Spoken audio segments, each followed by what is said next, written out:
Me conocen, ya algunas cosas las dije, otras cosas van a ser nuevas, no nuevas para ustedes por ahí, pero nuevas para que yo las diga en una clase.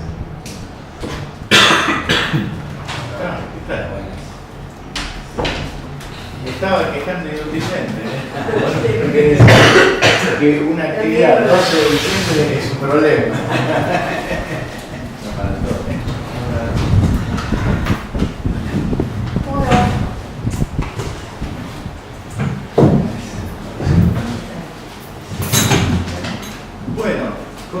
Como decía vos, el título promete, y a mí también me pareció eso. Lo que pasa es que es un título para profundizar mucho más, y probablemente lo haga, pero en una clase hay que decidir de qué manera se lo desarrolla.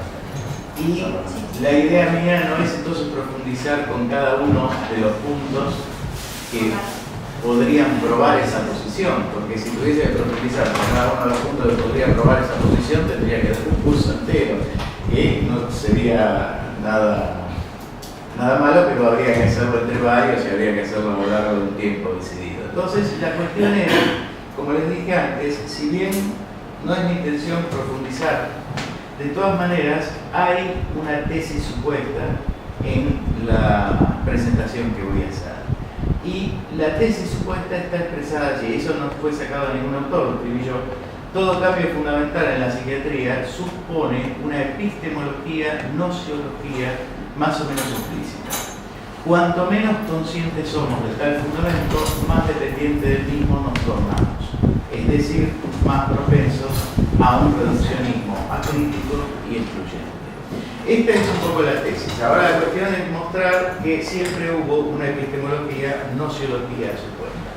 El primer punto es por qué epistemología, nociología. Porque, a mi juicio, el término epistemología, que nos ha convocado tantos años, igual que el de historia, es un término que tiene contactos limítrofes, o sea, que tiene un punto de contacto donde se torna prácticamente un aspecto de la ciencia, se reduce a ser mínimamente una descripción, una intelección de lo científico, casi guiada por el mismo método científico, estoy hablando del límite, ¿no? Y el otro límite lo pondríamos en una disciplina filosófica, bien filosófica, donde la nociología tampoco permanece como nociología, sino que se abre a la ontología y se abre a la metafísica, es decir, se abre como disciplina filosófica. Entre estos dos extremos, siempre que hablemos, a mi juicio, de fundamento de un saber estructurado para algunos científicos, para otros no científico, pero no en un sentido peyorativo, sino más abarcativo que los científicos, como es el de la psiquiatría, ¿no? Para un saber de ese tipo, hay que pensar que hacemos epistemología, o sea, siempre que reflexionamos sobre los fundamentos, sobre la particular articulación que tiene ese saber, sobre la particular proyección que puede tener ese saber, hacemos epistemología. Pero esa epistemología puede ser amplia, ¿no? Es decir, tornarnos casi unos ayudantes del científico o abrirse hacia, digamos, las mayores dificultades filosóficas. Teniendo en cuenta esto, con esta amplitud, uno puede rastrear, me parece, en todo gran cambio psiquiátrico, algún tipo de epistemología. De hecho, vamos a empezar con el comienzo de la psiquiatría, donde por ahí, digamos, siempre se muestra, o siempre no, pero muchas veces se muestra algo así como la obra de una especie de genio innovador, ¿no? Es decir, de hecho, el que se llevó la mayoría de los laureles fue Pinel. Hoy en día no hubiese sido así, tenía que vivir en Nueva York para que hoy en día fuese así, pero en ese entonces vivía en París, ¿no? Y se llevó buena parte de los laureles.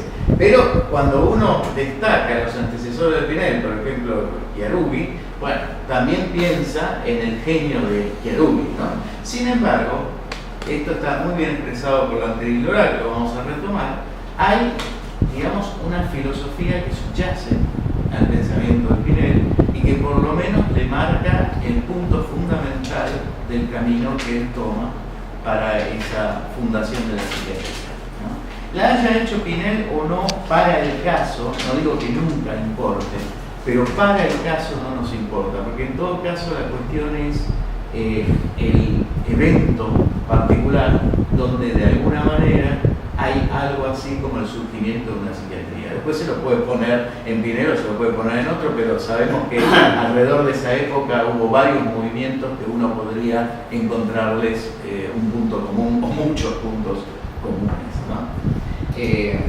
Bueno, estos son, según la anterioridad, me parece que no hay por qué. ¿Qué tal?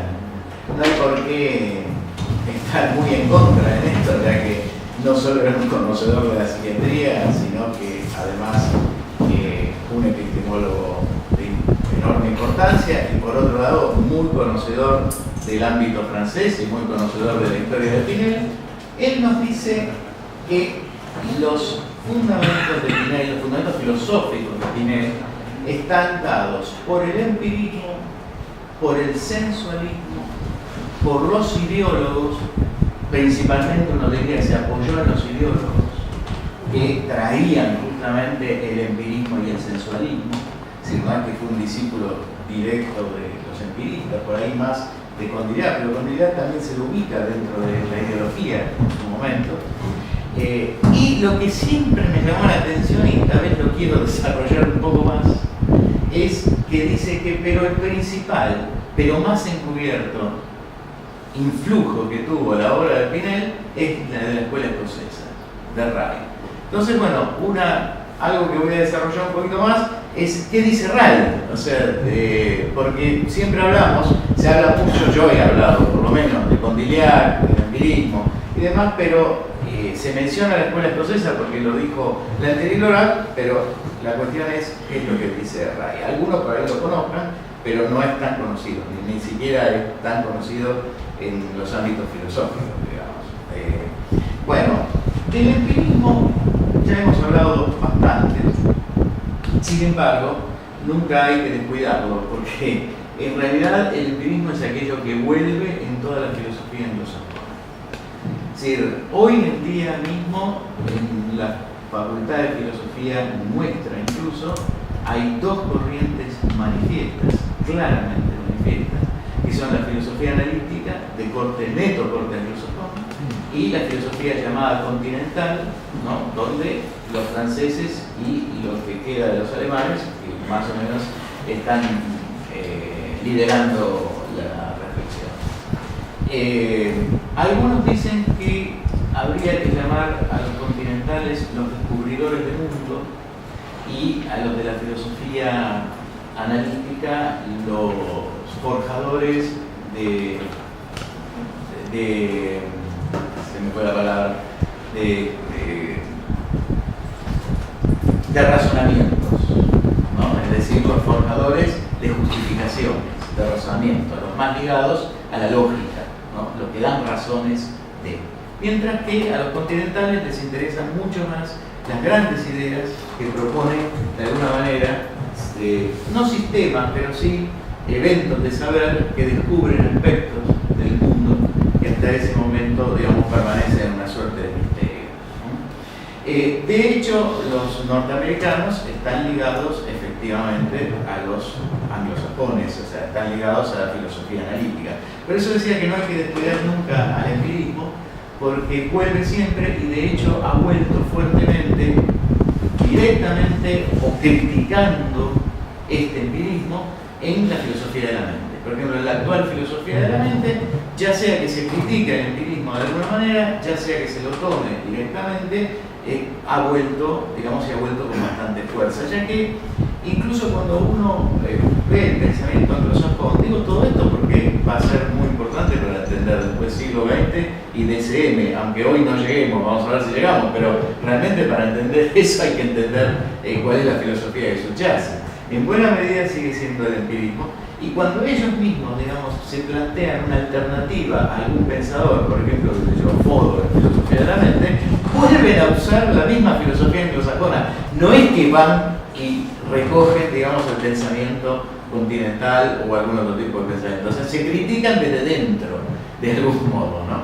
Lo cual, algunas críticas son brillantes, otras no tanto, pero en todo caso, salvo algunas excepciones, ¿no? Como Richard Rorty, por ejemplo, que es una excepción, es un tipo que estudiado y ha discutido incluso con pensadores continentales, sino la gran mayoría uno ve que de lo continental conoce Descartes, Kant y se acabó, más o menos. Es decir, después se terminó. Bien, el empirismo, recuerden ustedes, el dogma empirista es que todo conocimiento se origina en sentido fuerte, hay origen, hay que entenderlo como lo que instituye, no solamente como un origen en el tiempo, se origina en la sensibilidad. O sea, se origina directamente en aquello que captan los sentidos. Y después se podrá aplicar, digamos, la razón, de hecho no desconocen el conocimiento matemático, pero el punto clave es el punto en el cual se origina, cómo se origina el conocimiento y qué determina en última instancia el conocimiento. El espíritu es una tabula rasa, decían, sobre todo, y se inscribe con aquello que le llega por los sentidos. Si no, no tiene ninguna escritura, no se lee nada. No, bueno, yo puse a Hume ahí, lo saqué al obispo Berkeley, y no siempre hay que sacarlo, porque es el que dijo que ser es percibir, ¿no? Pero Hume es considerado el culmen de esa filosofía, lleva al extremo el dogma empirista, y al llevar al extremo el dogma empirista, Hume hace una crítica fuerte a las nociones caras a la ciencia. Sobre todo, es famoso, la crítica a la noción de sustancia y a la noción de causa. Si alguno quiere, yo revivo el tema de la noción de causa, no sé si vale la pena. El punto central es que cuando yo tengo un evento causa-efecto, lo que tengo es un primer evento que temporalmente precede a otro evento, ¿no? Y que espacialmente se corresponde, del cual digo que el segundo evento es causado por ese primero. Ahora, cuando yo digo que ese segundo evento es causado por ese primero, hay un problema. Desde el punto de vista empirista, yo veo que un evento causa el segundo. La bola de billar, famosa, ¿no? Parece que todos estos jugaban al billar, pero siempre ponían el mismo ejemplo. Es decir, golpean la primera bola a la segunda y la segunda se mueve. Hasta ahí vamos bien. Pero cuando yo en ciencias digo que algo causa a otra cosa, que es causa de un efecto, yo digo que hay una conexión necesaria, que no puede ser de otra manera. Y eso no se puede captar por ningún sentido. Entonces Hume empieza a desbrozar, dice, bueno, pero lo que hay, digamos, es una constante repetición, pero no una, digamos, conexión necesaria, como requeriría la noción de causa. Por lo tanto, digamos, ¿qué es la causa? En ese sentido, dice, únicamente es un hábito en el sentido, él no dice esto, pero bueno, se puede hacer una exégesis, en el sentido psicológico, aunque él habla mucho de esto. Es decir, en el sentido psicológico es un hábito, es decir, hay una conexión frecuente del cual yo genero una impresión, una idea de que allí hay algo que se va a repetir inexorablemente. Pero la verdad, yo, si soy empirista, no puedo decir realmente que se va a repetir inexorablemente. Y eso vale incluso para si el sol va a salir mañana. Por más que hayamos comprobado, digamos, qué sé yo, milenios que el sol va a salir mañana, no puedo decir que vaya a salir mañana. Es decir, tengo que creer, belief, creencia. Esta noción no es pequeña, no voy a entrar en eso, no se asusten, pero la noción de creencia hoy es el tema central, por ejemplo, de la filosofía de la mente. O sea, ellos siguen hablando de creencias y deseos. La noción central del conocimiento es para ellos creencia, siempre que lo miren desde el aspecto psicológico, ¿no? Es decir, bueno, es la noción que introdujo de alguna manera Hume, es decir, de este modo. Yo lo que tengo es belief, creencia. Pero cuando decía creencia tampoco la estaba menospreciando. Es decir, no la estaba comparando con algo que no lo fuera y que fuera superior, sino que eso es a lo que podemos arribar. Ahora, fíjense que el problema que tiene, traigo todo esto no por casualidad, sino porque después Ray lo que va a hacer es justamente retomar la crítica a Hume. De ahí va a partir lo que va a decir Ray y que según la anterior es la principal influencia de nuestra opinión, ¿no? Es decir, lo que dice Hume nos lleva por lo menos a plantearnos, ¿qué tal? nos lleva a plantearnos inmediatamente el tema del escepticismo. Bueno, si yo no puedo tener nada necesario o una conexión necesaria en una idea como la de causalidad en ciencias, entonces no puedo hablar de ciencia, y lo único que me queda es el escepticismo. O sea, tengo que dudar de todo, tengo que ser un escéptico. Hume decía algo un tanto socarrón, si ese término le cabe a un escocés de aquella época, ¿no? Porque decía algo así como: las preocupaciones cotidianas nos van a arrancar siempre del escepticismo, no se preocupen. Es decir, hay que tomarlo con bastantes pinzas y pensar lo que está diciendo. No era ningún tonto que cuando uno lo lee se da cuenta, ¿no? Pero las preocupaciones cotidianas nos van a arrancar siempre del escepticismo. Está poniendo también a la filosofía, al pensamiento en general, a la epistemología en un lugar bastante particular respecto del ser de lo común, del ser cotidiano, ¿no? De algún modo. Bueno, vamos a retomar Hume cuando lleguemos a raíz. El sensualismo de Condillac es heredero de toda esta tradición. Llevado a Francia, digamos, yo no sé si ustedes recuerdan el tema de la estatua de Condillac, ¿no? Que influyó muchísimo en el pensamiento de aquella época. O sea, si uno tuviese que plantearse una división en cuanto a los pensadores de la Ilustración y tuviese que tomar cuál es el filósofo de ese periodo, tiene que tomarlo a Condillac, ¿no? Es decir, así como otros representan a los políticos de todo ese movimiento, ¿no? Es decir, él es el filósofo y genera una especie, lo que hoy llamaríamos un experimento mental, él no lo llamaba así, es un anacronismo, que se denominó la estatua de Condillac. No se denominó por cualquier eventualidad de la estatua de Condillac, sino porque él plantea la idea de la estatua. Es decir, dice, bueno, si tenemos una estatua que no tiene ningún sentido y nosotros le otorgamos a la estatua el sentido del olfato, dice Condillac, ¿qué va a pasar? Va a pasar que si le acercamos una rosa, la estatua, en lo que podríamos denominar su psiquismo, va a tener un olor a rosa. Primer olor. Se ha dado por este primer contacto con los sentidos. A partir de allí, la estatua va a guardar ese olor a rosa, que va a volver a aparecer cuando yo le haga oler otra cosa a la estatua. Entonces, cuando yo le haga oler otra cosa, la estatua va a tener la posibilidad de comparar el primigenio olor a rosa con el nuevo olor, por ejemplo a jazmín. Y ya va a ser una discriminación. En esta discriminación va a empezar a establecerse un juicio. Aquello es rosa, esto es jazmín, ya inaugura la posibilidad del juicio. Del juicio pasa al razonamiento, etcétera, etcétera. No los voy a aburrir con esto, pero la idea central es, fíjense cómo a partir de un solo sentido, ¿no? Excepto la exterioridad que le quedó afuera. Para la exterioridad necesita el tacto. Pero si no, a partir de un solo sentido, yo puedo llegar a las funciones más altas del entendimiento humano, ¿no? Piense usted que todavía Kant no había llegado para esa época, ¿no? Es decir, estamos hablando de previo a Kant. Entonces, esto influye enormemente, indudablemente, en el pensamiento francés y nos encontramos con el postulado de los ideólogos, donde ya está incluido, como dije antes, que consideran que el conocimiento es un proceso cuya base es la observación empírica de los fenómenos que constituyen la realidad. Que el sabio debe agrupar y clasificar esos fenómenos brutos de la percepción en función de sus analogías y sus diferencias.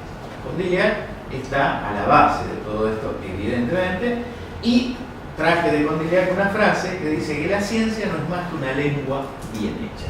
Ahora, ¿qué pasa? Digamos, esto es lo que influye poderosamente en Pinel. Pinel se reunía con toda esta gente, se reunía con el estudio de Tracy, hasta donde yo sé, es decir, estaba en contacto permanente, y esto es lo que influye principalmente en Pinel.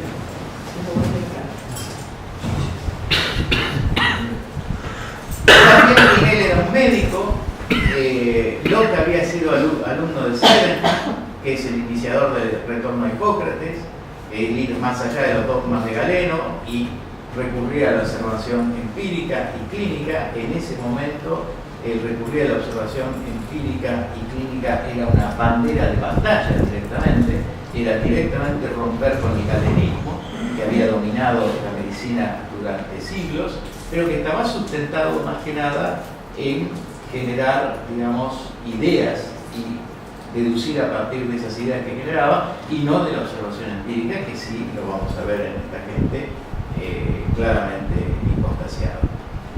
Pero la cuestión es, como les dije al principio, ¿por qué, digamos, la Entril-Orat va a decir que la principal influencia, aunque la más oculta, es la de la escuela escocesa? La de la escuela escocesa es la llamada escuela del sentido común, el common sense. La cuestión es, ¿qué es ese sentido común? Hay una carta, porque resulta que Hume se entera de los trabajos de Wright y le escribe una carta, y Wright le contesta y le dice: mire, señor Hume, Mr. Hume, digamos, yo estaba de acuerdo con todo lo que usted dijo, hasta que llegué al final de lo que usted dijo, es decir, hasta que llegué, dicho directamente, al escepticismo. Y ahí no puedo estar de acuerdo. Entonces, la crítica fundamental que va a hacer Wright es, fíjense ustedes, si en lugar de creer que las aprehensiones simples, llámense ideas en Locke o impresiones en Hume, son lo que está primero en el espíritu, y a partir de allí, a partir del trabajo que mi mente hace con esas aprehensiones simples, llegar al juicio, fíjense si yo doy vuelta a la cosa. Es decir, digo que lo que está primero es un juicio natural y primario. Este es el planteo fundamental de Wright, junto con estas otras dos cosas que ustedes ven ahí. Que estos juicios naturales y primarios no son el juicio natural y primario de un solo sujeto, sino que es un patrimonio de todos. Digamos así, es un sentido común de la humanidad. De ahí viene la escuela del common sense o sentido común. Este sentido común es lo que hace que la humanidad pueda tener una conexión, sea en conocimientos, en entendimiento, lo que fuere, pero que pueda tener una interacción común de la cosa. Desde ya, digamos, este punto me parece a mí que sí hace, esto no lo dice, por lo menos yo no lo he leído, por ahí tendría que buscarlo más, pero me parece que sí es más caro a lo que uno entiende que pasa por la cabeza de Pinel, ¿no? A la hora de intentar corregir de alguna manera, no lo dice así, pero esos juicios primarios que están alterados en los enfermos mentales, ¿no? Ahora, el punto es que el tema que subyace y que muestra que toda una epistemología está detrás de ese movimiento, a mi juicio, no es solamente la cuestión de pensar que hay una cierta cantidad de juicios que todos tienen, como decía Wright, porque Wright va a decir otra cosa, va a decir que aún los no letrados tienen estos juicios naturales y primarios. Y esto me parece que es muy importante para pensar al enfermo mental, es decir, uno puede nunca haber sido instruido, puede tener ciertas deficiencias, pero no pueden faltarle, si uno se atiene a lo que Wright dice, estos juicios naturales y primarios. Con lo cual, digamos, la idea de ver qué está alterado en ellos e intentar modificarlos es una idea, digamos, en principio plausible desde el punto de vista terapéutico. Pero el otro punto que muestra, digamos, cómo ha jugado una epistemología detrás de la acción de Pinel, la acción que es tomada como la fundación de la psiquiatría, es un planteo que yo lo encontré en Bergerie, no sé si se dio antes, pero por lo menos está seguramente en Bergerie, que es la idea de que si yo lo que necesito es alguien que realmente esté relacionado empíricamente con el hecho sobre el cual voy a emitir juicios y cambiar su realidad, voy a tener que buscar al que más esté relacionado empíricamente. Y este es, como decía en aquella época, el hombre común. que no esté influido por otros conocimientos y que por lo tanto pueda tener una observación casi directa. Ustedes recuerden que el mismo Kraepelin, tiempo después, esto lo señala Stagnaro en el prólogo del libro de Kraepelin, va a decir en Dorpa, un poco interesadamente porque no le debía entender una sota a los rusos, pero va a decir, digamos, es mejor desconocer la lengua del enfermo para observarlo mejor, es decir, para hacer una observación decididamente científica, ¿no? Y en este sentido es por lo cual Pinel, que por ahí fue Pinel, no pudo ser otro, evidentemente algo del genio de Pinel no tenemos por qué desconocérselo, pero además del genio subyace una época particular y un pensamiento particular de esa época. Entonces, escuchar a Poussin, el inspector de Bizet, como dice, no fue casual, sino que tuvo que ver con esto de escuchar al hombre común, que es el que puede dar, digamos, el puntapié al conocimiento, el verdadero puntapié original al conocimiento. A partir de allí, digamos, Pinel plantea, junto con lo que estuve diciendo antes, me parece, plantea, digamos, el tratamiento moral, y ustedes saben que el tratamiento moral se basaba mucho, o por lo menos lo más famoso es este basamento en generar ciertas escenas, ¿no? Y cambiar, digamos, el juicio alterado del enfermo, ¿no? Es decir, el enfermo aquel, no sé si todos conocen uno de los casos más famosos, pero el enfermo aquel que creía que lo perseguían a los revolucionarios porque lo acusaban de traidor, y él le genera un juicio ficticio, ¿no?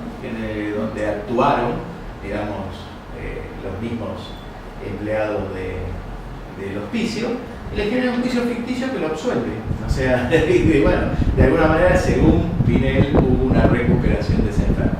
Podemos no dudar de eso. El problema es que algunos métodos, no sé si ustedes estarán de acuerdo, muchos tienen experiencia de los que están acá, pero algunos métodos tienen una fuerte impronta en su comienzo y luego hay como una cierta declinación del método. Pero no tenemos por qué dudar de que en su comienzo el método... De hecho, esto es algo que Lacan también dice de Freud. O sea, dice, bueno, Freud se vio obligado a replantear, digamos, toda la segunda tópica porque la primera empezó a fallar. Es decir, porque ya no le respondían como antes los pacientes. Entonces, por eso también reformula la tópica, ¿no? Bien, hasta aquí. ¿Alguna pregunta sobre esto o comentario o algo para decir? Como les dije, esto va a ser un pantallazo. En relación a Cousin, en la primera edición del Tratado Filosófico sobre las enfermedades mentales de Pinel, muchos de los casos, si no la mayoría creo, no son de él, sino de Cousin. Sí. O sea, son vía el relato de Cousin, no había visto Pinel mismo. Sí, eso está muy bueno que lo agregue, porque no solo escuchó aquello de cómo debían o cómo podían ser tratados los enfermos y cómo respondían, sino que además tenía los casos. Sí. Bueno, si nos atenemos a lo que hemos desenterrado del italiano, de Chiarucci, y la discusión entre Brosson, creo que era, y el italiano, que ahora no me acuerdo, Brière de Bournon. Brière de Bournon era. De Bournon. Bournon era uno y el italiano no me acuerdo quién era, que discuten. Bueno, la cuestión es que Pinel no era con algunos sujetos. Carlo Livi. Con algunos sujetos, sobre todo con Chiarucci, con algunos sujetos que lo podían opacar un poco, no era muy dadivoso, ¿no?, a develar que lo habían antecedido o que directamente le habían dado los elementos como para forjar lo que forjó. De hecho, de Chiarucci, hasta donde yo sé, hasta lo denosta también. O sea, no solo no muestra todo lo que había hecho como antecedente, sino que hasta lo denosta, ¿no? Por ahí esto es lo que dice Livi, ¿no? Pero muy bueno eso, sí. Se sabe al extremo que Postel creo que dice que Lacan. Lacan lo limpia en la segunda. A Joseph Lacan lo limpia en la segunda edición del tratado. Claro, sí, lo saca directamente. Claro, sí. No, y Postel dice que el tratamiento moral prácticamente es un invento más bien de Cousin que de Pinel, en realidad. Probablemente. De hecho, nunca se dijo así, pero cuando uno lee, digamos, la relación entre uno y otro, prácticamente le faltó decirle, mire, ¿por qué no lo llama tratamiento moral, no? Porque se lo está diciendo. Sí. Estaba pensando en más Ricardo en ese sentido, pero me hizo acordar a la discusión que después van a tener Farret y Balaguer, ¿no? Peleándose por quién habló primero de la locura circular o la locura de forma. Es decir, yo no sé si hoy en día, hace mucho tiempo que me parece que no se oye una cosa así, pero en ese momento hay que recordar poco antes la de Newton y Leibniz, ¿no? A ver quién era el padre del cálculo infinitesimal. Digamos, me parece que no era tan claro y era como más difícil a veces probar quién era el padre de la criatura, ¿no? Bueno, ¿alguna otra pregunta, consideración? Quizás la diferencia entre esas polémicas de la paternidad de conceptos a la época de Pinel, Charul, interesó a la posteridad.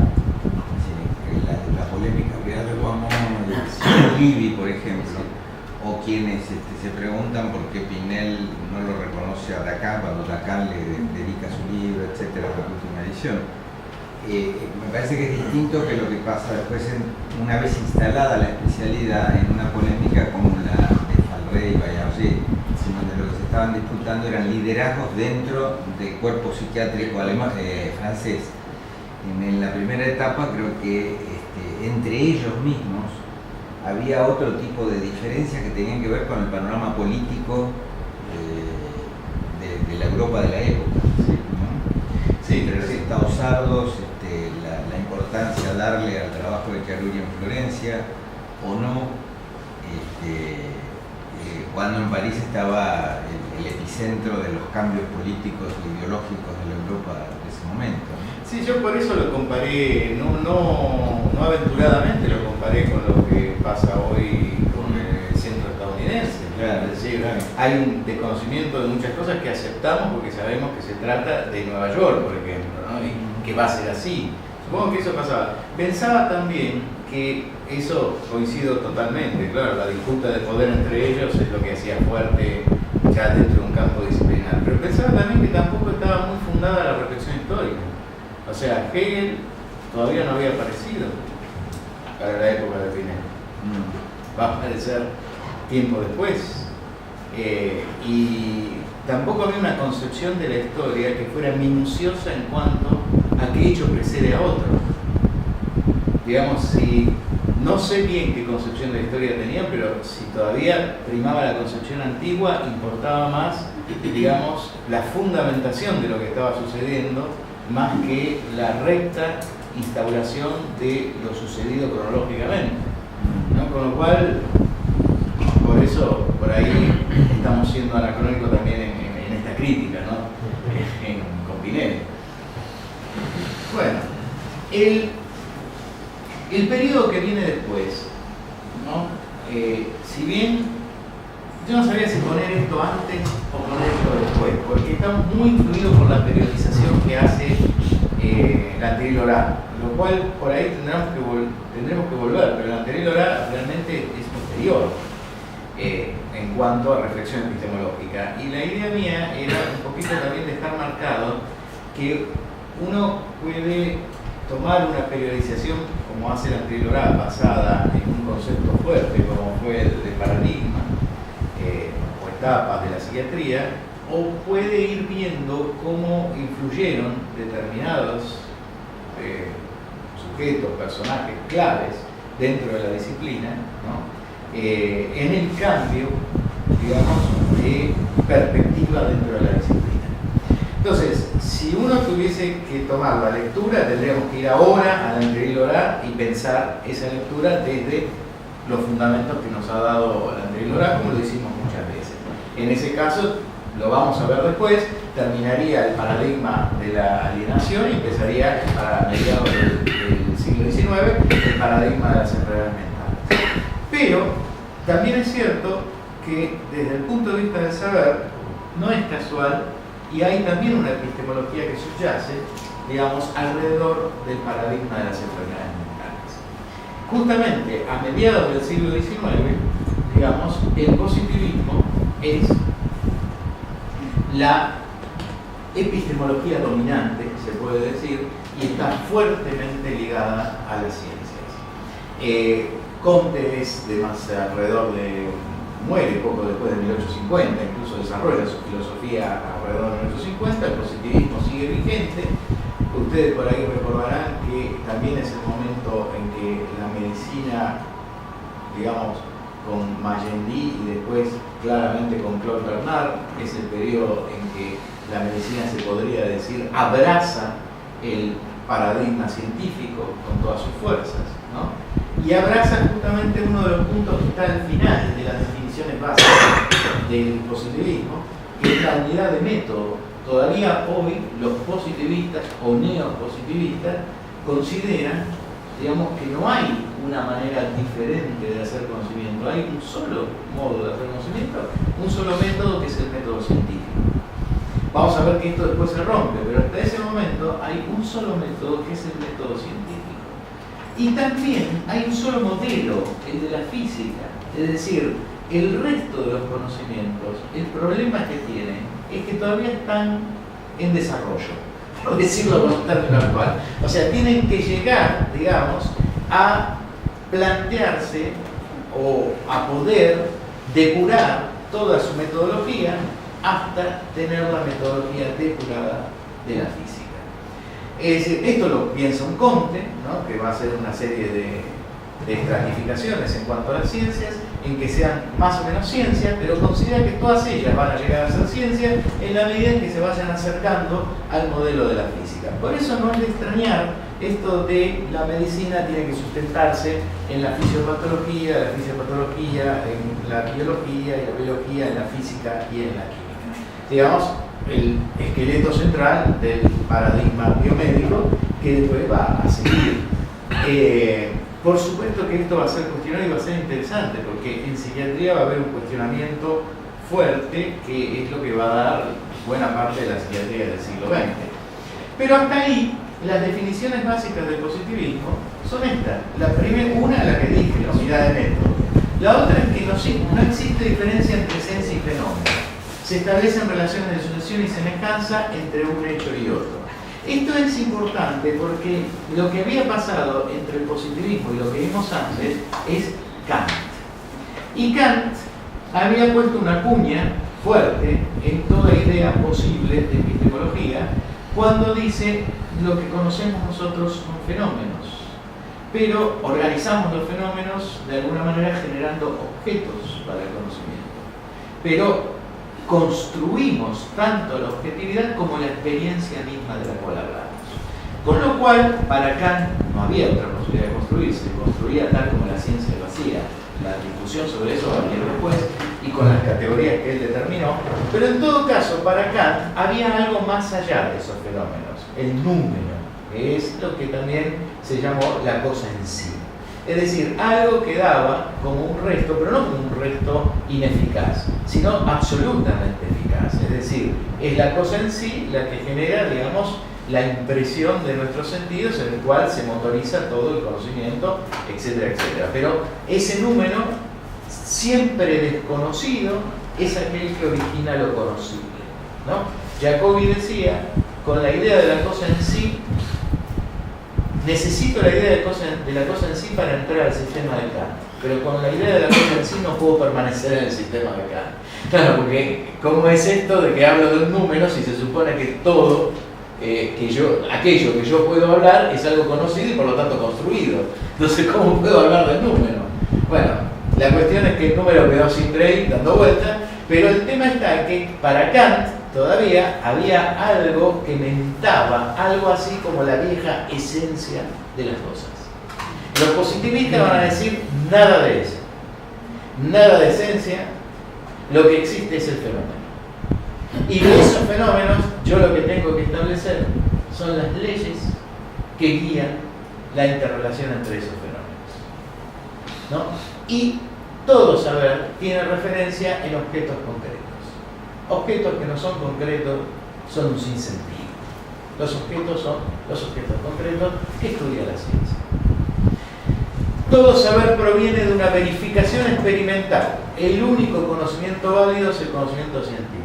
Ustedes piensen que Comte, que era un tipo que tenía casi un delirio con el positivismo, es decir, estaba muy cimentado en él, ¿no? O sea, un defensor acérrimo, padre, pero además defensor acérrimo. Por otro lado, siempre me impresionó, porque los positivistas actuales son, digamos, me parece a mí como banqueros ingleses, son un poco pedantes. En cambio, parece que Comte era un tipo que tenía una enorme cantidad de amigos. Es más, él muere en medio rodeado por amigos, digamos, casi en la indigencia, pero rodeado por amigos que lo ayudaban muchísimo. O sea, debió ser un hombre, digamos, muy sociable en ese sentido. No es la idea del neopositivista de hoy. Así que Comte era un tipo muy sincero en lo que decía. Él realmente creía que eso iba a ayudar a la humanidad. O sea, que reconocer por fin, digamos, que aún lo que decimos de los seres humanos, por ejemplo la sociología, debía basarse en la ciencia, era justamente un modo de mejorar la posición del hombre en la Tierra, ¿no? El problema está en que su acérrima posición positivista lo lleva a excluir, por ejemplo, hoy no lo traje, siempre lo traigo, a excluir de la serie de ciencias que él escalona la psicología misma. O sea, la psicología no entra para él, entra una sociología, pero no una psicología. Fíjense que esto no es tan inactual, ¿eh? No es porque estemos hablando de 1850. Si ustedes leen un Bunge hoy se van a encontrar prácticamente con lo mismo. Es decir, se van a encontrar con que o existe lo que la ciencia dura, la neurociencia hoy me da, o existe la sociología pensada de esta manera porque es visible, porque es comprobable, ¿no? Porque es verificable, ¿no? Así que esto lo trae muchas veces Juan Carlos, lo ha traído. Creo que está sacado de Kolakowski, ahora no lo pude volver a buscar, pero está sacado de Kolakowski. Sí. Kolakowski tiene un libro sobre el positivismo, bastante interesante, y otro libro muy interesante, del que escribió también Lucrecia, es el libro de Biagini, El positivismo argentino, ¿no? Que es muy recomendable. Para lo que dije de Reich, les recomiendo una historia de la filosofía que no sé si es de las más conocidas, pero es muy buena, que es la historia de Copleston. Copleston es un inglés, de esto sabe mucho, cuando habla de los ingleses, pero además el texto de Copleston es muy leíble, es de los ingleses que escribe más allá que con la forma inglesa, ¿no? Y bueno, y para positivismo está el texto de Kolakowski, para el positivismo argentino el texto de Biagini, y si no, si tienen un texto que reúne mucho de todo eso, tanto positivismo argentino como positivismo en general, está el texto de Terán, ¿no? Que hace un resumen también basándose en Kolakowski, Biagini y demás de lo que es el positivismo, muy interesante. Hay un texto de él que se llama Uno y la multitud, que es sobre Ramón Mejía, y hay otro texto de él que tiene las clases que él daba en la facultad, una de ellas es sobre Ramón Mejía y José Ingenieros. Entonces, bueno, yendo a esto, así muy bien lo define Kolakowski. Lo define como 4 reglas, ¿no? Es decir, la regla del fenomenalismo, lo que decíamos antes, no existe diferencia real entre esencia y fenómeno, la del nominalismo, todo saber tiene su referencia en objetos concretos, el rechazo de juicios de valor y enunciados normativos, todo saber proviene de una verificación experimental y la unidad fundamental del método de la ciencia. El modelo es la física. No difiere de lo que les dije antes, pero esta es la manera en la que lo presenta un autor bastante reconocido. El tema es entonces que evidentemente cuando Fallret dice algo así como el alienismo, ni siquiera la psiquiatría, se ha extraviado, tiene que volver a los métodos de la medicina, tiene que encauzarse en los métodos de la medicina porque nos hemos quedado atrasados, evidentemente está en relación a una epistemología de época que reconoce únicamente como conocimiento válido el conocimiento que otorgan las ciencias, ligado al método estrictamente experimental.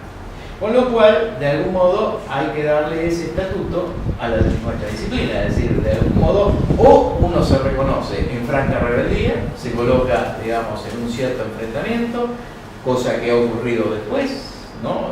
Por lo menos con algunos aspectos de nuestra disciplina, ¿no? O directamente tiene que decir, bueno, estábamos todavía rezagados, pero ahora nos vamos a encolumnar, nos vamos a encaminar por el camino de la ciencia. Lo que hay que hacer primero entonces es referir cuál es ese objeto de conocimiento, o sea, concretar el objeto.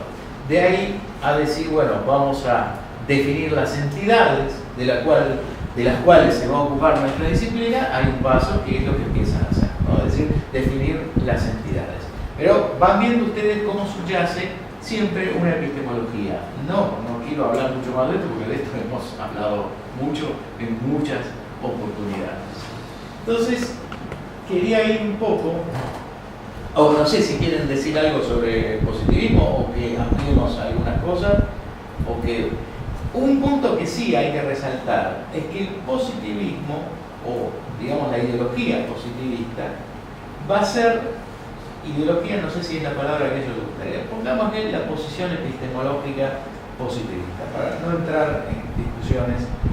La posición epistemológica positivista, como el positivismo todo, es excluyente. La principal crítica que le va a hacer Alejandro Pons, digamos, a nuestros positivistas, los positivistas argentinos, que sabemos que no se quedaron solamente ligados al saber científico, pero la principal crítica va a ser que ustedes hacen esto para incluir, pero lo que provocan es exclusión. Es decir, y una exclusión que ni siquiera tiene posibilidades de ser incluida, porque ha quedado tan fuera de la capacidad de mirada que ustedes plantean, que encima es una exclusión, digamos, casi absoluta. No es que tiene posibilidades de ser incluida, no es que está en caminos, en vías de... ¿Por qué? Porque de alguna manera estructuralmente la están excluyendo. Bueno, con el conocimiento pasa lo mismo. En este caso, el positivismo excluye todo aquello que ya se venía planteando desde el comienzo de la modernidad. O sea, si algo debía exorcizar el pensador de la modernidad, era el oscurantismo medieval. Si algo debía exorcizar el pensador de la modernidad, era lo que se entendía por metafísica en el sentido del oscurantismo al que había llegado el medievalismo. Por lo tanto, bueno, de ahí que Hume va a decir, si encuentran un libro de metafísica, quémenlo directamente. No dijo que quemen a los metafísicos, más o menos, tuvo punto, pero la cuestión era, digamos, que nada podía ser dicho si no se sustentaba en un conocimiento absolutamente validado, porque cualquier cosa que se dijera era pasible de que fuera una metafísica inconsistente, diletante, que llevara a enormes desencuentros, cuando no a situaciones terribles como han sido las persecuciones religiosas, por ejemplo. El gran temor de mucha de esa gente, ¿no? Previo a Hume, por ejemplo, uno puede leer esto claramente en Hobbes, son las luchas de religión, porque Hobbes está obsesionado con las luchas de religión. Era el gran temor. Ahora, el problema está en que, dicho, digamos, como espíritu humano, esencia del humano, espíritu todavía sonaba a palabra antigua, a palabra del medievalismo, pero sin embargo a nadie se le escapaba que encerraba algo de lo que hace al ser humano, que no podía ser excluido tan fácilmente. Por ejemplo, el planteo ético. Es decir, si yo me atengo excluyentemente a lo que puede ser verificado científicamente, experimentalmente, tengo que excluir buena parte de la ética. Desde ya voy a excluir buena parte de la psicología, de la economía, esto va a ser visto tiempo después. Y tengo que excluir buena parte del conocimiento que es fundamental para la vida cotidiana. Y ahí viene el tema nuestro. Y no tengo que excluir, digamos, buena parte del conocimiento que va a ser fundamental para el psiquiatra. Bueno, esto es lo que va a pasar a fines del siglo XIX, donde, digamos, yo les traje a Karl Jasper, pero después vamos a ver algo de este hombre. Una cosita. Sí. No, esto que estás diciendo de que el motivo político, por llamarlo de una manera, que tenía el positivismo era, se enraizaba en este intento de la modernidad de exorcizar el oscurantismo medieval. Yo agregaría que en en particular el caso del positivismo, además lo que quería exorcizar era el oscurantismo en el que había caído la filosofía moderna con el sistema especulativo hegeliano. Sí, por eso, cuando yo dije eso, vos lo dijiste muy bien, enraizar no es el objetivo principal del positivismo, sino que se enraiza en las luchas de religiones anteriores. Claro, pero a nivel teórico, la lucha del positivismo era con toda esa filosofía especulativa, que en definitiva caía en una suerte de oscurantismo similar al de las religiones. Exactamente, por eso digo que la palabra clave es enraizar, porque en última instancia, en esencia es un fenómeno semejante, pero de hecho la expresión del fenómeno ya ha cambiado mucho para la época del positivismo, y en la época del positivismo, sí, el positivismo nace como una lucha contra el idealismo, o sea, nace como una lucha contra el idealismo hegeliano. Va a pasar mucho tiempo para que se retome algo de la lectura del idealismo hegeliano, pero en principio nace, por lo menos en el pensamiento en general, como una lucha contra el idealismo. Yo diría que tiene dos derivaciones grandes. Por eso lo relacioné con Kant, porque en realidad ellos, digamos, a Hegel prácticamente lo van a desconocer. Claro, o sea, si van a tomar a un pensador y a partir de ahí van a tomar a Kant, ¿viste? A Hegel lo van a desconocer supinamente. Pero en todo caso sí, la crítica es contra el idealismo, no solo Hegel, Fichte, Schelling y Hegel, porque Fichte tiene cosas muy interesantes también, en su época fueron desconocidas justamente por ser considerados idealistas. Pero el problema de ellos era que para ellos los idealistas habían generado una metafísica insostenible en la época de la ciencia y que en última instancia llevaba a un oscurantismo inaceptable y comparable al oscurantismo medieval, de hecho. Pero el problema es que no hacían una crítica como no la hacen hoy de la misma posición, digamos, uno podría llamar metafísica que el mismo positivismo tiene. O sea, amparados en que somos la representación oficial de la ciencia, como nos pasa en buena medida hoy, ¿no?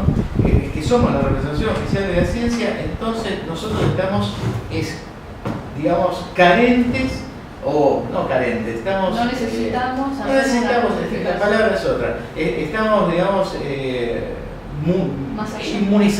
inmunizados de oscurantismo o de metafísica. No, fíjense qué es lo que nos pasa hoy. Hoy, por ejemplo, sale una teoría psicológica supuestamente ligada al planteo científico y están inmunizados de términos teóricos.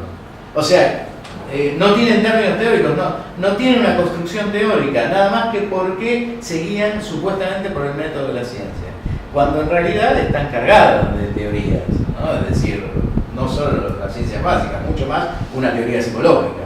Ustedes saben que hablo principalmente de la teoría cognitivo-conductual, ¿no? Está cargada de términos teóricos. Sin embargo, esta presentación como teoría científica parece otorgar la posibilidad de que uno se haya inmunizado y todo lo que dice sea verificable experimentalmente. Pero sí, gracias Adriana, eso es decir, ellos están en principio en contra del idealismo. Vuelvo a lo anterior, Jasper va a ser para nosotros la figura que lleve a la psiquiatría. Ya ustedes saben que Jasper fue llamado el psiquiatra filósofo, o sea, fue tanto reconocido como psiquiatra como filósofo, pero aún así, aunque uno no haga toda una carrera en ambas disciplinas, de todas maneras, es uno de los pensadores que realmente toma conciencia fuerte y clara de una reflexión metodológica en psiquiatría. Uno diría que en Jasper ya la posición epistemológica no subyace simplemente, sino que se pone directamente sobre el escritorio, se pone como inicio de la reflexión en psicopatología, ¿no? Y si bien traje a Jasper, en realidad Jasper se está nutriendo de pensadores anteriores. Muchas veces se lo liga a Jasper con Husserl, de hecho por su parentesco con la fenomenología, pero por ahí no se lo liga tanto con un pensador como es Dilthey, que es justamente, sí, se lo liga desde ya en los ámbitos filosóficos, pero no se lo liga tanto en los ámbitos psiquiátricos. Hay una tesis de Martín Santos Sobre la noción de comprensión del Jasper la dirigió Laine Neutral. Sí, sí, sí. Entonces, el punto clave es este. Este texto, que ustedes lo van a encontrar en la psicopatología, que está destacado aparte por Bellerí y por otro, dice: en lugar de presentar resultados que tienen una pretensión dogmática, este libro ensaya familiarizar al lector con los problemas, las preguntas que se plantean y los métodos. En lugar de plantear un sistema teórico particular, querría plantear una clasificación fundada en la reflexión metodológica. En psicopatología hay una serie de concepciones diferentes, una serie de vías paralelas, cada una de las cuales tiene su valor y se concretan sin molestarse una a la otra. Este decir no hubiese sido posible unas pocas décadas antes. O sea, que alguien que adviene a la psicopatología, Jasper era muy joven cuando empieza su reflexión sobre esto, que después va a abandonar, aunque va a seguir, digamos, con sus ediciones de la psicopatología general, se va a dedicar más a la filosofía en la medida que avanza su vida, pero Porque él estaba enfermo. él estaba muy enfermo, y por eso no atendió. Pero supongo que otra gente enferma y todo igual ha seguido lo suyo, a él le interesaba la filosofía, evidentemente.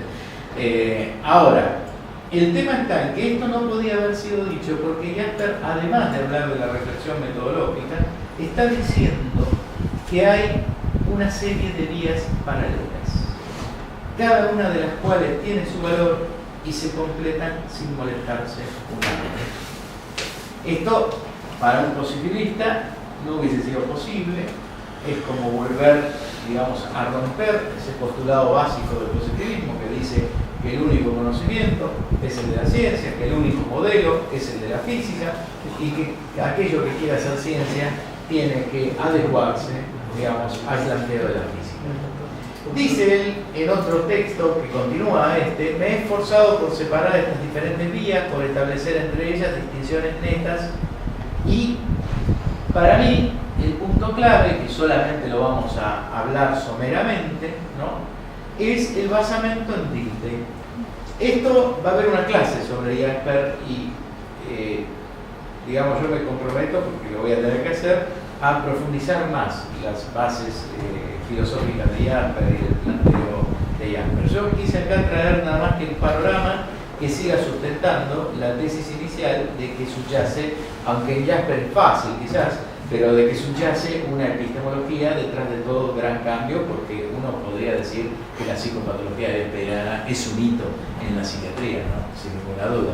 Entonces, fíjense ustedes, Wilhelm Dilthey pasa por uno de los padres de la hermenéutica. Hay un texto que se lo recomiendo, un texto de Ricoeur, que se llama La hermenéutica desde Schleiermacher y desde Dilthey, muy interesante, donde Ricoeur tira agua para su molino, en algunas cosas criticables, pero digamos el panorama que da es bastante interesante.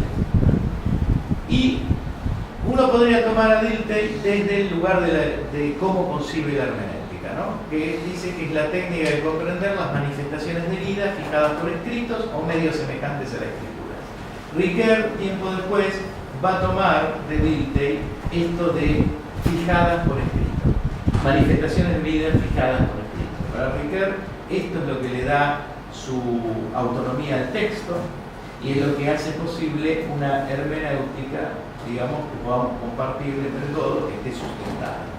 Lo que no va a tomar de Dilthey es la separación tajante entre ciencias de la naturaleza que se explican y ciencias del espíritu que se comprenden. Para la hermenéutica actual, por lo menos la hermenéutica de corte rickeriana, hay una dialéctica de la explicación y la comprensión. O sea, en todo trabajo hermenéutico, en toda interpretación, hay una suerte de interrelación que Ricoeur describe muy bien, es bastante complejo el tema, ¿no?, entre comprensión y explicación. Hay tres momentos, dos momentos son de la comprensión y un momento central de explicación. La cuestión es que Dilthey ya en aquel momento va a retomar el tema de lo que queda fuera, va a aceptar que las ciencias de la naturaleza se explican con todo el método explicativo, con todo el método experimental de la ciencia, pero va a decir que hay otros tipos de ciencia que que él les va a llamar las ciencias del espíritu, ¿no? Con un término que a manera permitirme esa interrelación entre un ser humano y otro en la interpretación de épocas muy disímiles y de situaciones muy disímiles. Uno podría plantearse que puede... ¿De quién es esa definición? Esto es de Dilthey.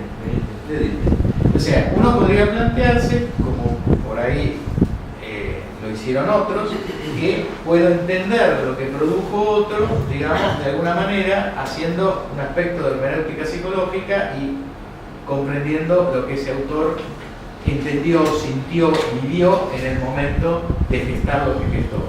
Pero cuando se trata de épocas muy disímiles, cuando se trata de monumentos, cuando se trata de medios conexos a la escritura, la cosa cambia.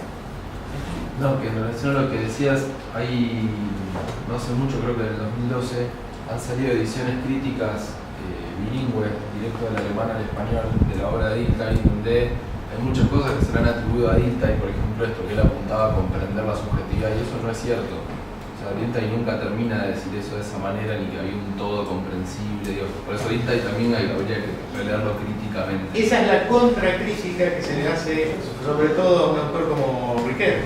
O sea, se le dice, usted, Grondin es uno de los que ha escrito sobre eso, se le dice a Riquet, usted está excluyendo esta división entre psicología y explicativa y psicología comprensiva, por ejemplo, que hace Dilthey. Porque Dilthey ya en ese momento plantea que hay dos tipos de psicología. Es decir, la psicología explicativa y la psicología comprensiva. O sea que cuando usted, digamos, lo acusa a Dilthey de psicologismo, está excluyendo esta división y de alguna manera está tirando agua para su molino, ¿es cierto? Perdón, ¿eso quién le dice a quién? No entendí. Riquet Sí. plantea Sí. que en última instancia Dilthey cae en el psicologismo y lo que le dice es esto no es así porque usted está excluyendo esta división que hace Dilthey entre tantas cosas que son trabajos que se hicieron a posteriori justamente. Pero bueno, Dilthey es mucho más complejo, ya planteaba una división entre psicología explicativa y psicología comprensiva, y fíjense que el término que va a usar él utiliza otros términos, pero uno de los términos que utiliza es comprensiva, que es el mismo término que va a utilizar Jasper después. Es exactamente el mismo término que va a usar Jasper después, ¿no? Yo creo que tengo acá los otros términos que usan.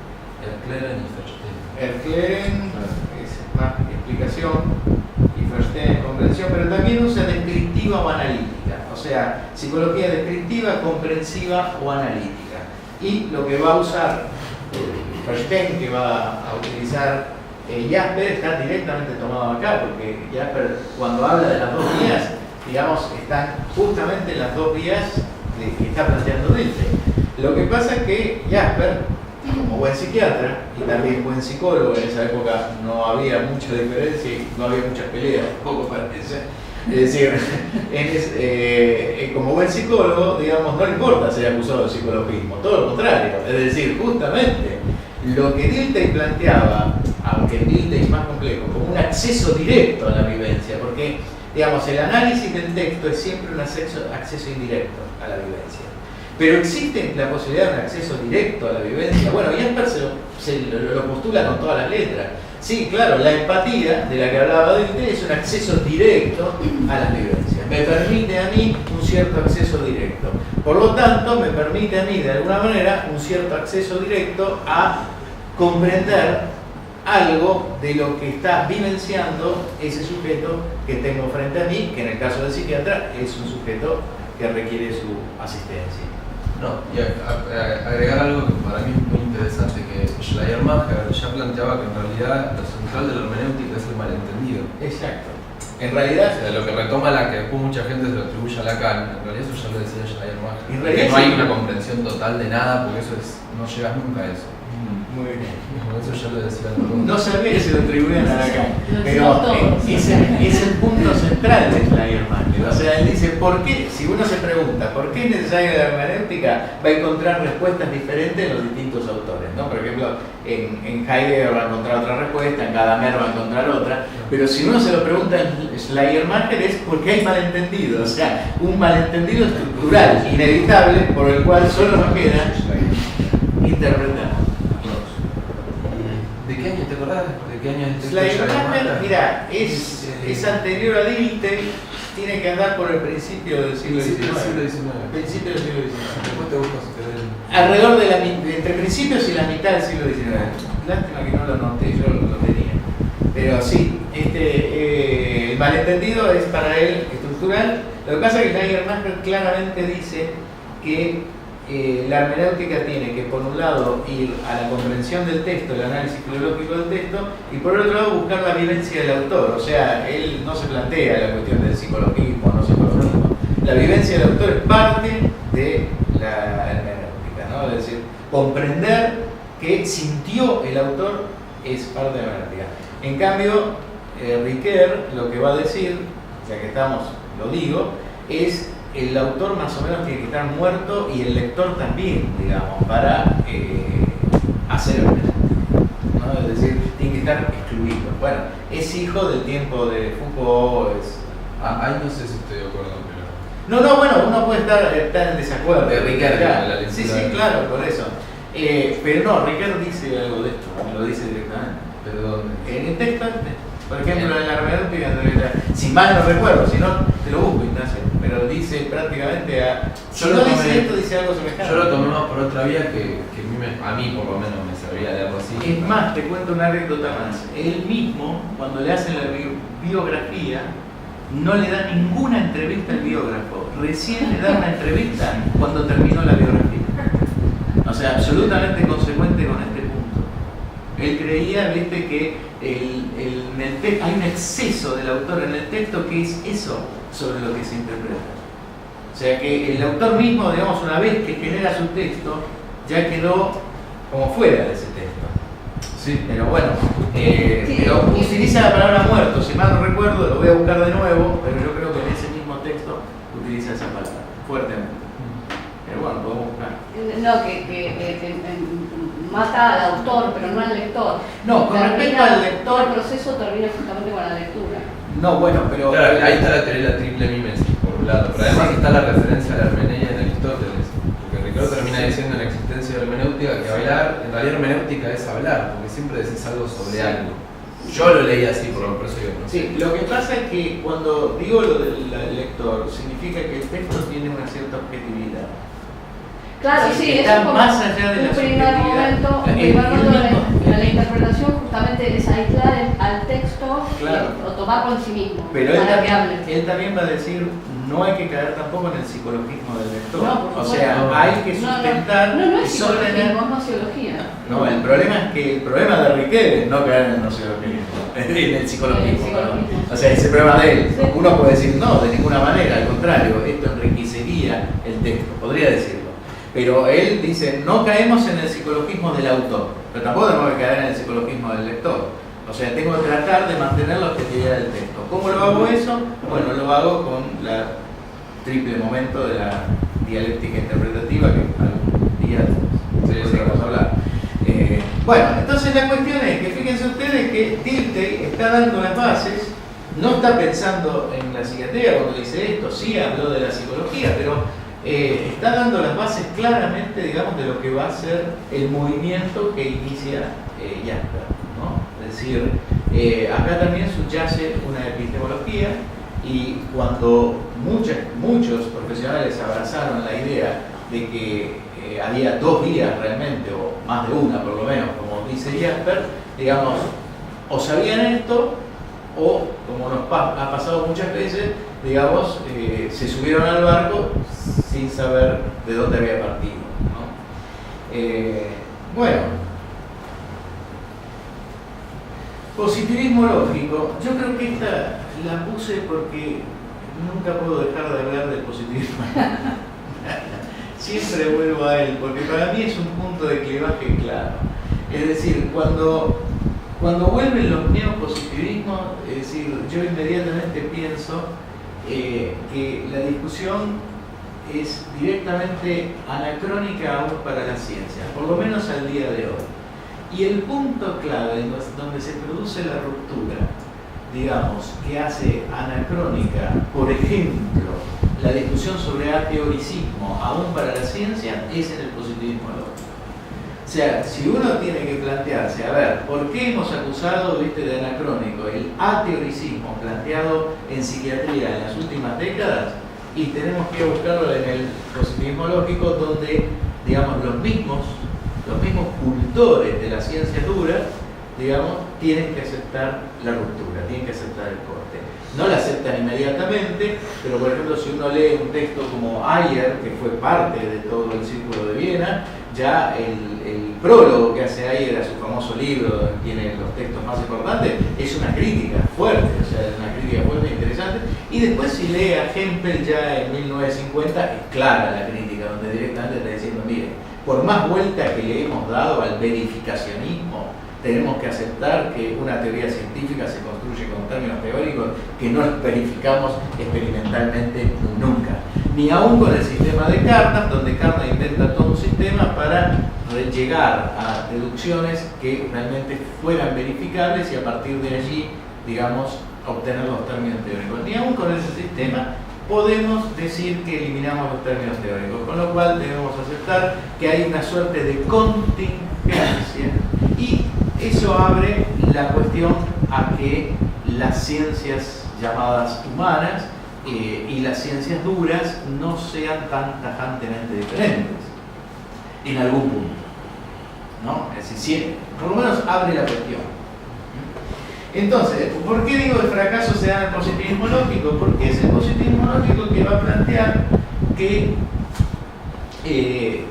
digamos, va a aceptar el dogma empirista, el postulado positivista, pero va a decir algo así como que los lenguajes científicos se construyen siguiendo la nueva lógica, la nueva formalización, nueva para ellos, porque a partir de la mitad del siglo XIX empieza a crecer los postulados de Peano, de Frege, después Russell a principios del siglo XX, el intento de formalización de todas las matemáticas.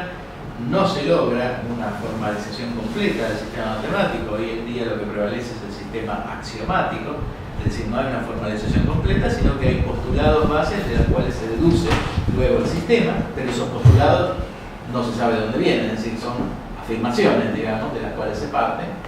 Pero en todo caso, la idea es, si vamos a construir un verdadero conocimiento científico, tenemos que partir de observaciones claramente depuradas, ligadas al criterio verificacionista experimental, ¿no? Y una deducción lógicamente guiada por los postulados de la nueva lógica, y así se construye el conocimiento. El problema que se le plantea es cómo hacemos para conservar la verdad si pasamos de lo que estamos observando a lo que estamos diciendo.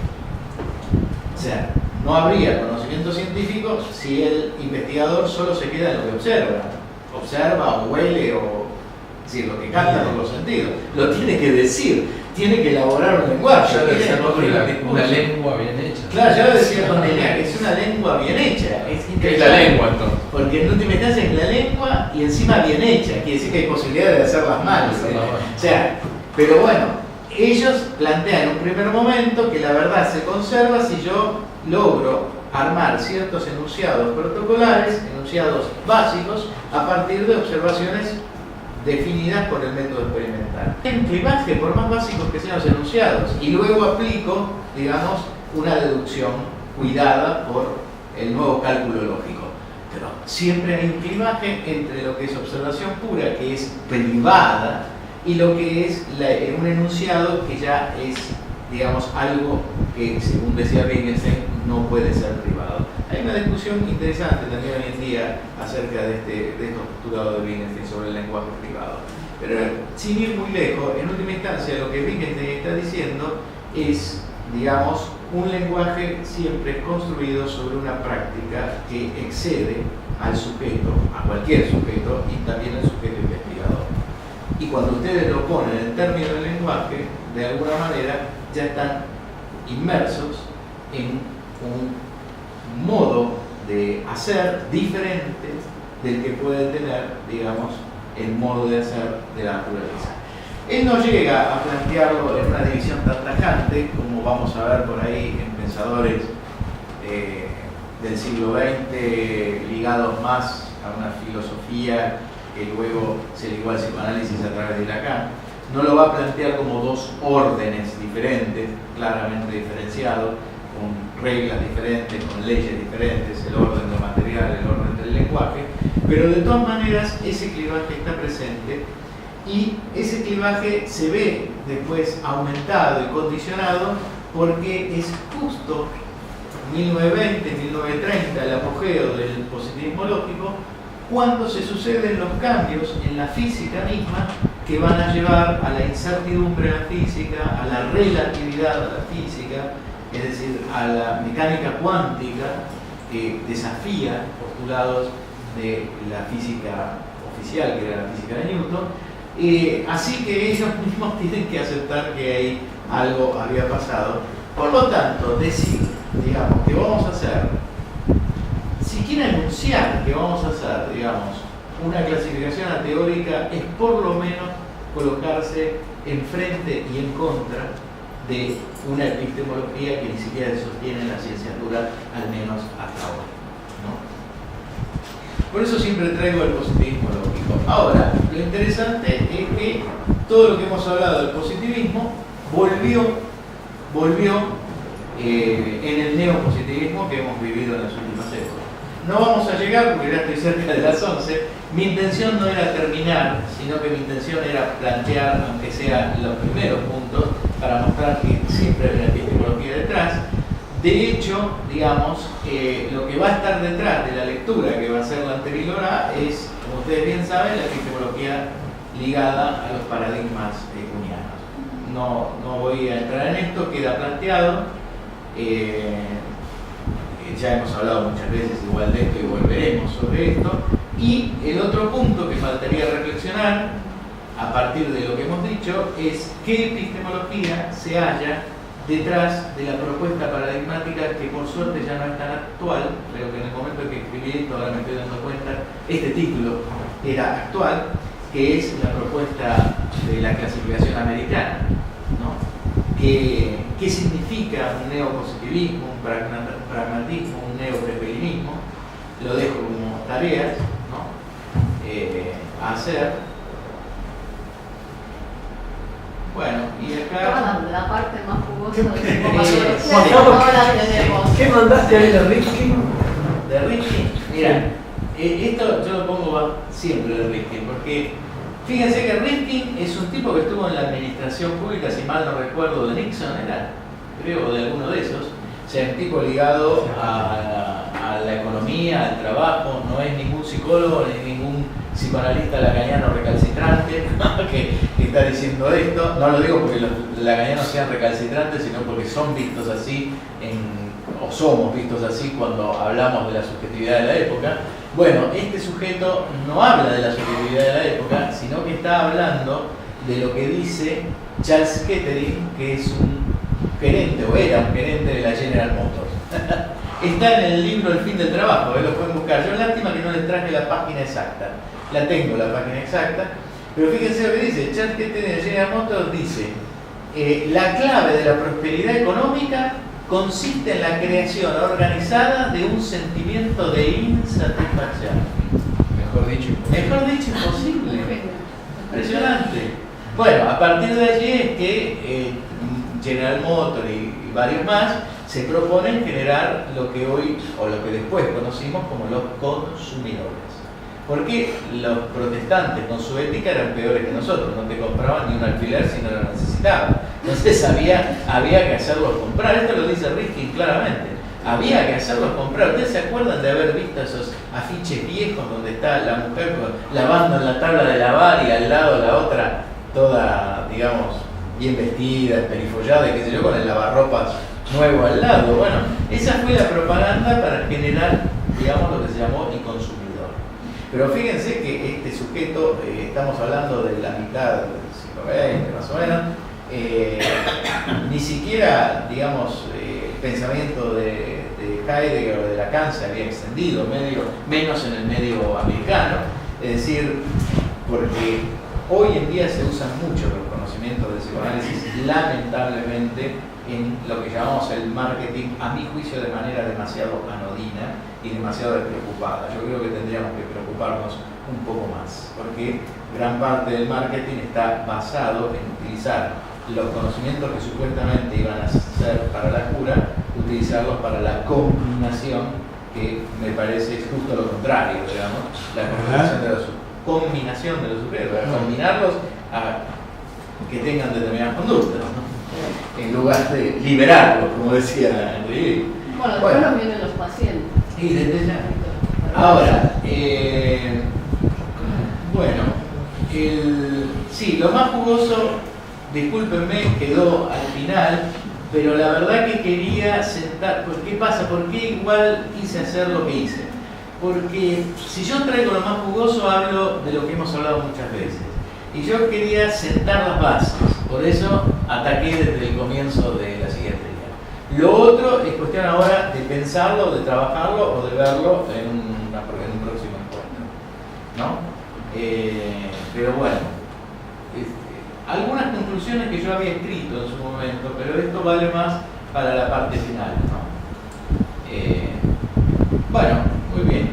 Yo por mí vamos a dejar acá y, como digo, en todo caso habrá que volver en otro momento con las etapas que nos faltan. No sé si quieren alguna pregunta, reflexión. Yo tengo una. Esto que vos traes de la epistemología como una posición crítica, sí, denunciando de alguna manera que detrás de toda psicopatología hay una epistemología. Sí. ¿Vos cómo pensás a futuro esta relación entre psicopatología y epistemología?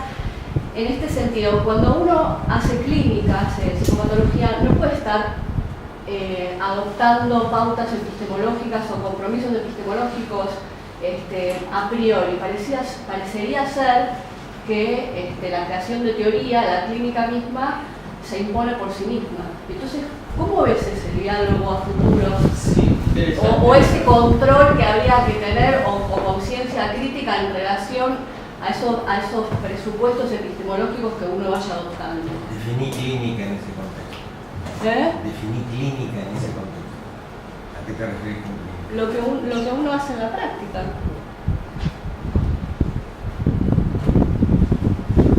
Lo que uno va descubriendo, cómo se diagnostica, el método clínico, cómo genera hipótesis. La pregunta me parece interesante en el sentido de qué hacemos, incluso nosotros, cuando nosotros discutimos epistemología de la psiquiatría. ¿Qué hacemos? Me refiero a qué hacemos, qué provocamos, qué generamos, por qué lo hacemos en el ámbito de nuestra práctica. Yo creo varias cosas, por ahí habría que pensar más el tema. La experiencia mía, en mi caso, es una relación decidida con la epistemología. O sea, yo creo que el condicionamiento mismo que vos decís que la clínica produce, a mí particularmente me llevó desde siempre, desde muy temprano, por eso me fui a estudiar filosofía, digamos, a plantearme cuáles eran los fundamentos de lo que estaba haciendo todo el tiempo.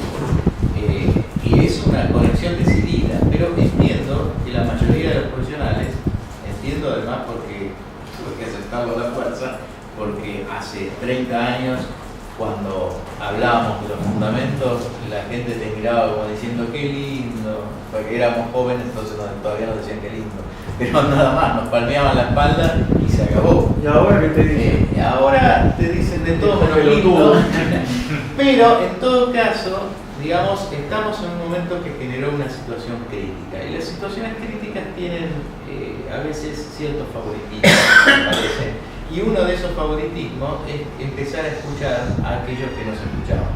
Lo mismo pasó en las ciencias, alrededor de 1920 pasa eso, ¿no? Donde se empiezan a escuchar a los epistemólogos porque los científicos mismos entran en crisis. Yo creo que, bueno, que primero hay que reconocer momentos donde, digamos, la misma situación en que entra la disciplina en la cual uno está inmerso lleva a planteos más críticos que si bien tiene sus costados, digamos, problemáticos, también son momentos fecundos para recibir una reflexión o un discurso que antes no era recibido. Ese es un punto. Después considero que, si bien en la clínica de alguna manera te corre el tener o el poder hacer epistemología, un profesional tendría que saber que si no la hace, permanece en algún punto ciego a lo que está haciendo. Que se puede hacer clínica de todos modos en determinados periodos, como dije antes, excepto en los periodos de crisis, se puede hacer clínica, pero un profesional tiene que saber que ha decidido que haya ciertos puntos oscuros, ¿no? Que de algún modo manejan la clínica en la que está sustentado. ¿Qué significa que tiene que saber esto?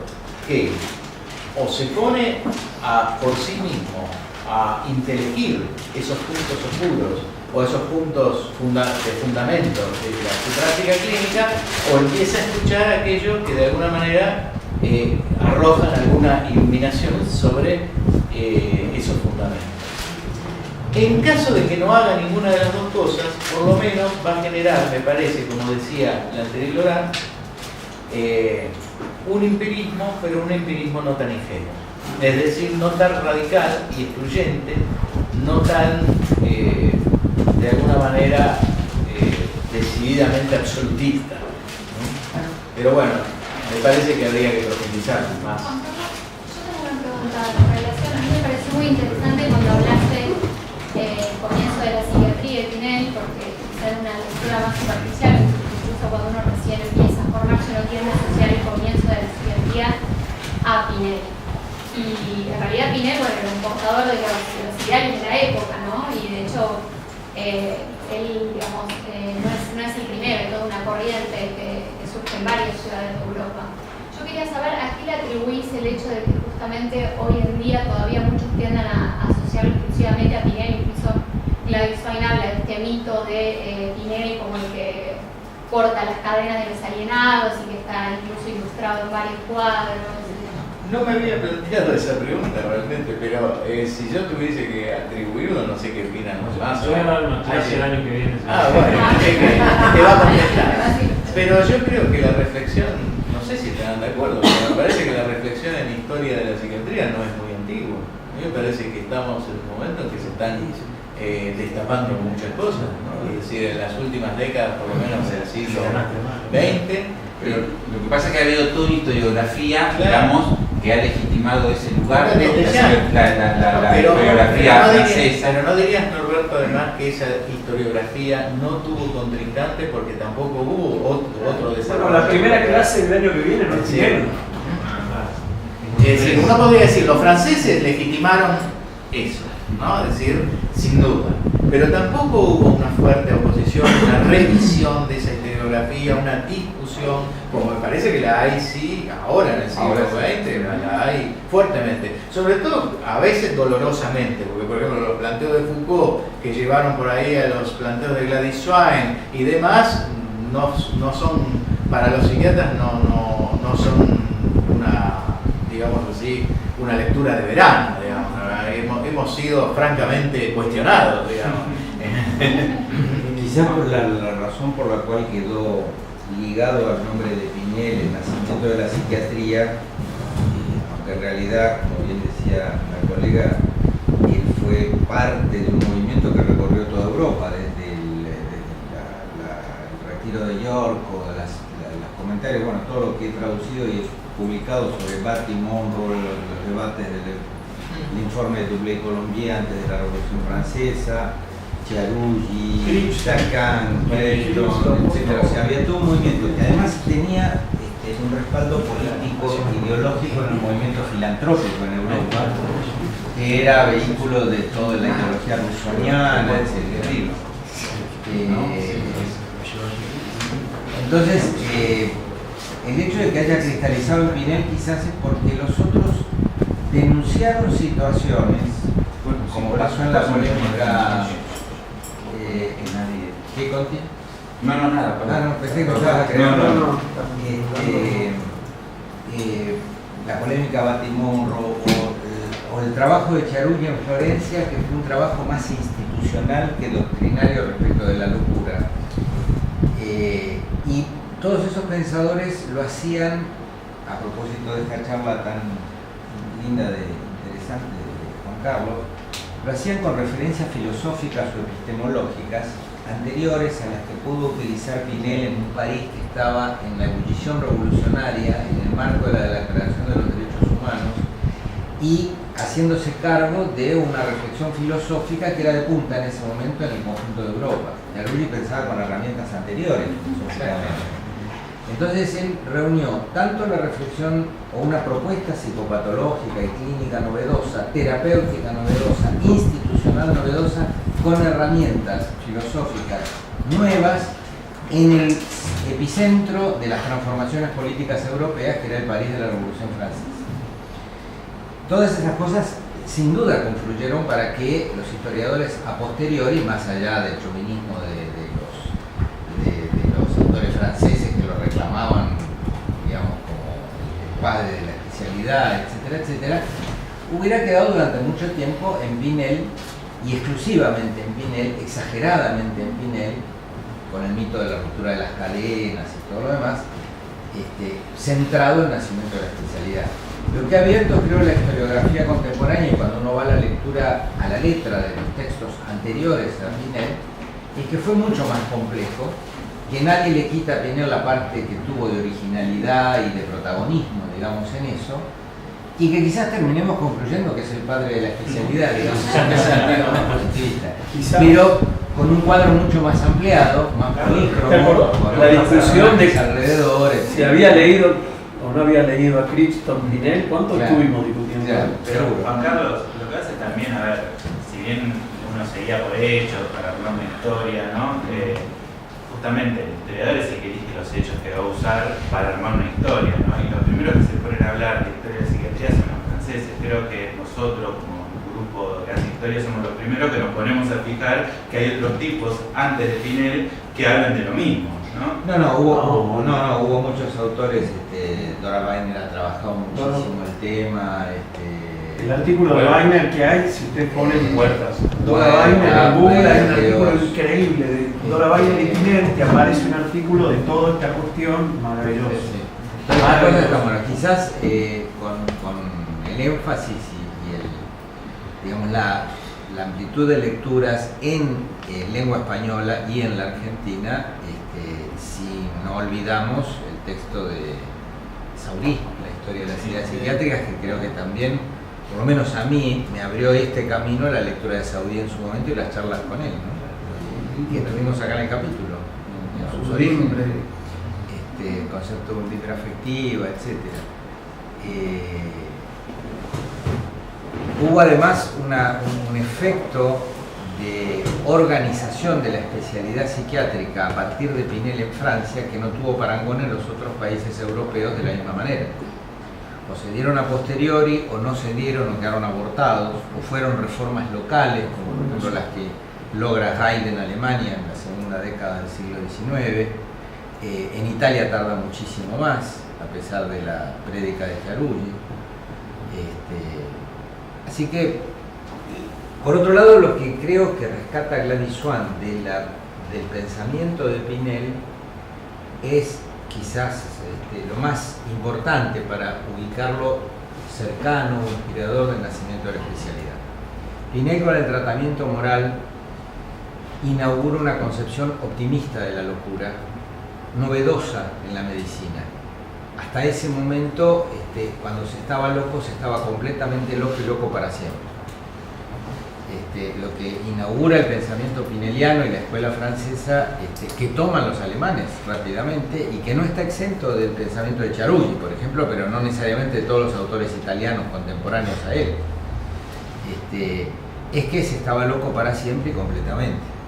Pues te quedabas encerrado para siempre, o te quedabas excluido para siempre, o no había maniobra terapéutica pensable, digamos, porque esto era definitivo. Y es en ese hiato entre lo que se puede hablar con el paciente, lo que llamará la psiquiatría posterior, las partes sanas del yo, qué sé yo, donde hace pie la terapéutica, y todavía ese concepto de alguna manera está en las prácticas cotidianas nuestras. Así que Pinel tiene su lugar. Pero yo quería volver al concepto de la clínica. Mi pregunta a vos es porque es una pregunta que me hago constantemente. Buscando y buscando y buscando en todos los textos, aún en los textos, inclusive en los textos médicos, es muy difícil encontrar una palabra passepartout que nos sirve para justificar todo, para esperanzarnos de que hay salida, para recordar a grandes autores que la practicaban, que es la clínica, ¿no? Es decir, el enfoque de la clínica, hay que volver a la clínica, se abandonó la clínica. ¿Qué es la clínica? Porque buscando y buscando, a mí me gusta una cita que la verdad no sé muy bien si la leí en Laín Entralgo o la adapté de Laín Entralgo, pero que es lo que habla el paciente con su médico y lo que hablan los médicos entre sí respecto del paciente. Una definición de la clínica. A mí me gusta como punto de partida. En primer lugar la colocan en términos del lenguaje. En segundo lugar no la fija claramente, la deja en cierto nivel de empiria, pero al mismo tiempo invita a pensar cuáles son los referentes teóricos de lo que se está diciendo.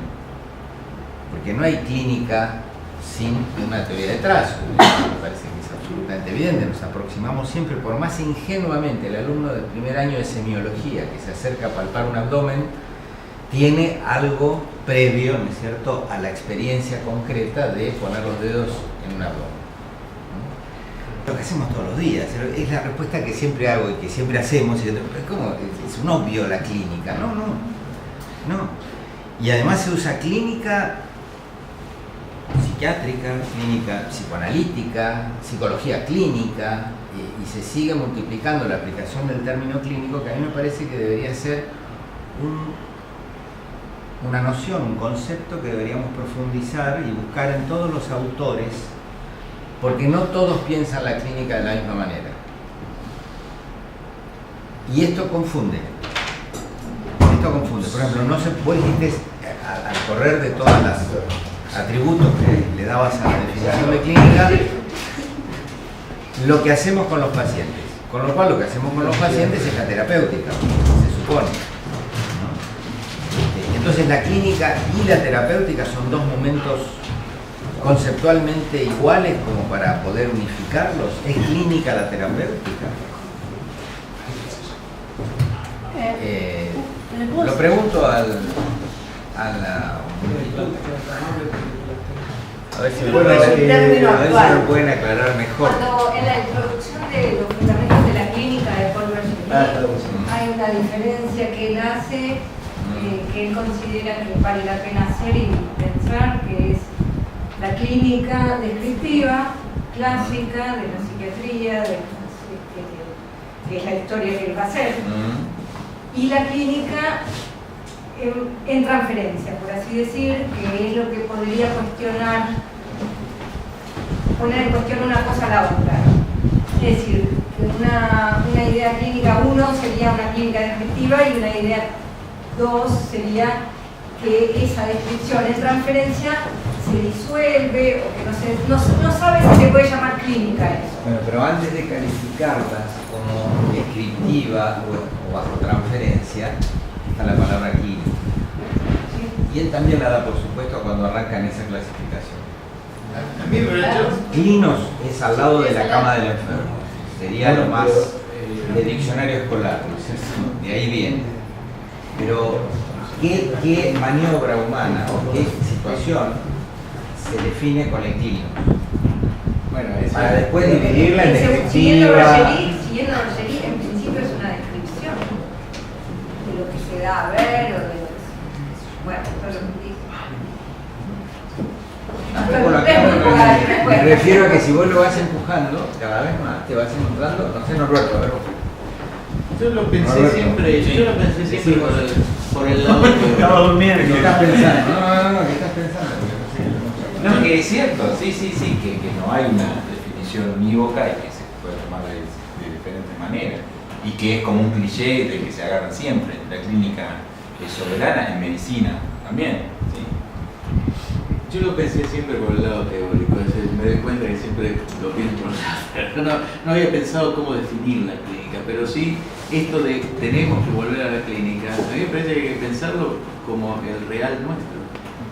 Es decir, el real en el contrario, que me doy cuenta que no tengo una definición de la clínica. O sea, no dije que agote eso. También dije en un momento que al intentar atrapar el fenómeno, ya lo atrapo desde una teoría o desde un modo de aproximación. Con lo cual estoy diciendo, bueno, la clínica o lo que yo denomino la clínica, efectivamente no es eso real. O sea, no lo puedo atrapar como real. Pero es real en el sentido de que funciona como aquello que cuando hay una diversidad de pareceres que se torna muy conflictiva, yo digo hay que volver a la clínica. ¿No? Es decir, busco ese lugar de la clínica. Bueno, si les parece bien, podemos continuar, digamos, esta discusión tomando un poco el trabajo que hizo Ignacio con su libro y por lo pronto Juan Carlos